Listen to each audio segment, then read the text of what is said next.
నాలుగవ ప్యాటర్న్ మీరు గమనించండి. ఆదాము హవ్వల వివాహం మనకు ఆదికాండంలో కనిపిస్తుంది.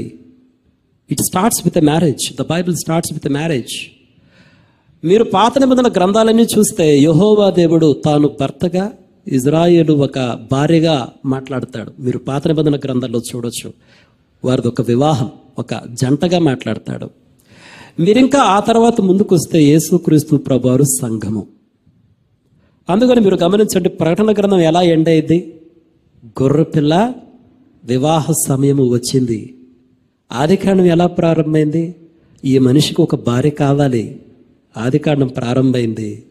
ఇప్పుడు ప్రకటన గ్రంథంలో గొర్రెపిల్ల వివాహ సమయం వచ్చింది. ఆ మధ్యలో ఉన్న స్టోరీ అంతా యెహోవా దేవుడు ఇజ్రాయేలుని ఒక భార్యగానే నీ భర్తని నేను అంటాడు చాలా చోట్ల. వివాహం, it is a pattern that we need to understand. వివాహానికి సంబంధించిన ఇంకొక, దీన్ని వివాహ నమూనా అంటాము. అయితే వివాహానికి సంబంధించిన ఇంకొక మాట మీకు వివరిస్తాను చూడండి.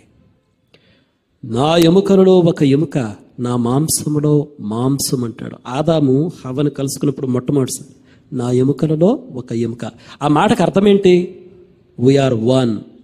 వేరు వేరు ఇద్దరు వ్యక్తులు కాదు, ఒకే శరీరం మనం. దాని అర్థం, ఆ మాటల అర్థం.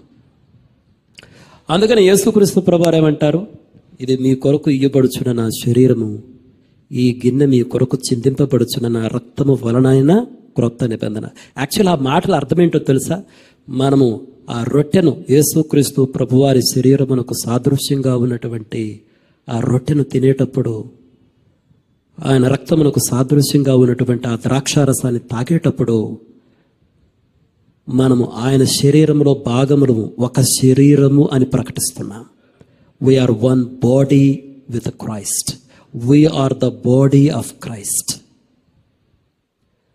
అందుకని ఆదాము అన్నమాట, ఆదాము మొదటి ఆదాము అని అన్నారు. యేసుక్రీస్తు ప్రభువారిని చివరి ఆదాము అన్నారు. కడపటి ఆదాము. మొదటి ఆదాము అన్నాడు, నా ఎముకలలో ఒక ఎముక, నా మాంసములు ఒక మాంసం అంటే, ఆ కడపటి ఆదామని యేసుక్రీస్తు ప్రభువారు అన్నారు, ఇది మీ కొరకు ఇవ్వబడుతున్న నా శరీరం, మీ కొరకు చిందింపబడుతున్న రక్తం. సో ప్రభురాత్రి భోజనంలో మనం పాల్గొన్నప్పుడు మనం ఏం ప్రకటిస్తున్నామో తెలుసా?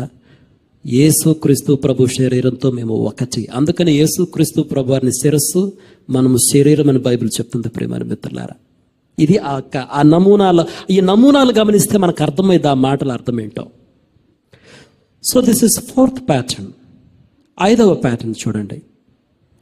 ఆదాముతో నిబంధన చేశాడు దేవుడు. మన ఆది కాండంలో ఆ మొదటి చాప్టర్స్లో చదివేది ఆ దేవుడు ఆదాముతో చేసినటువంటి నిబంధన. ఏంటి ఆ నిబంధన?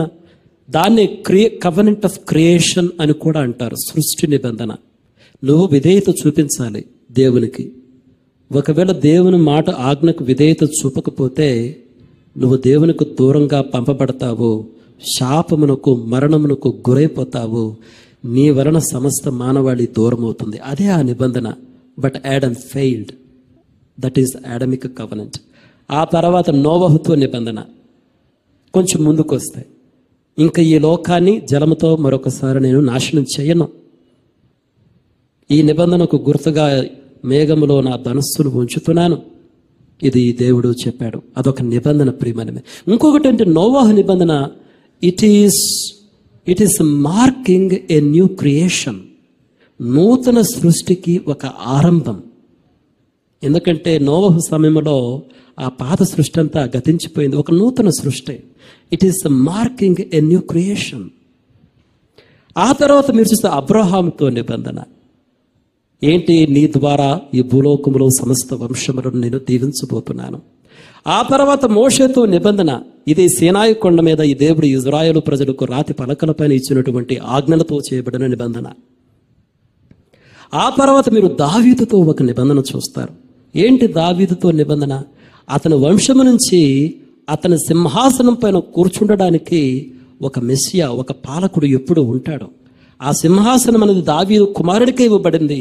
అయితే దావీదు కుమారుడా ఆ టైటిల్ యేసుక్రీస్తు ప్రభువారి title. That is the covenant of God with David. మీరు ఆ తర్వాత చూస్తే నూతన నిబంధన, the ultimate fulfilment all the covenants. ఆదాము నిబంధన, నోవహు నిబంధన, అబ్రహాము నిబంధన, మోషే నిబంధన, దావీదు నిబంధన. Ultimate fulfilment is in Jesus Christ the lord. ఏంటి? మనం చాలాసార్లు నూతన నిబంధన అంటే బైబిల్ తీసి ఆ పేజ్ చూపిస్తా. అసలు నూతన నిబంధన అంటే ఏంటో తెలుసా? నేను చాలాసార్లు అక్కడక్కడ అడుగుతాను, నూతన నిబంధన అంటే ఏంటి? చాలాసార్లు అడుగుతాను, చాలాసార్లు సమాధానం విన్నాం.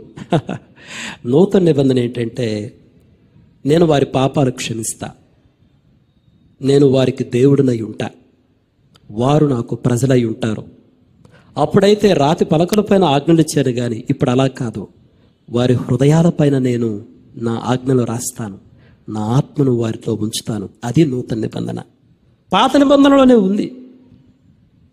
కాబట్టి చూడండి, ఈ నిబంధనలన్నీ కూడా ultimate fulfilment is in the new testament which is in lord Jesus Christ our Lord and saviour. ఆయన ఆ నూతన నిబంధన మన కోసం అన్వేల్ చేసి, అంటే తీశాడు. ఆయన ఆ ఒక కర్టను మనం తీసినట్టు, ఆయన నూతన నిబంధనలోనికి ప్రవేశించినట్టు మన కొరకు ఆ తెరను ఆయన తీశాడు. ఆ తర్వాత చూడండి, ఇది నిబంధన నమూనా. ప్యాటర్న్ 6. ఆదాము హవ్వలతో దేవుడు ఏమన్నాడు? మీరు ప్రతి జీవిని ఏలండి అని చెప్పాడు. ఆ తర్వాత ఇజ్రాయేలుపై దేవుడే ఒక రాజుగా ఉన్నాడు. కానీ తర్వాత ఇజ్రాయేల్ ప్రజలు మాకు ఒక మనిషి రాజుగా కావాలనుకున్నారు. ఆ తర్వాత మీరు చూస్తే యేసుక్రీస్తు ప్రభువారి 1000 ఏళ్ల పరిపాలన మనం చూస్తాము. ఆయనతో పాటు విశ్వాసులు పరిపాలిస్తూ ఉండడాన్ని మనం ప్రకటన గ్రంథంలో చూస్తాం.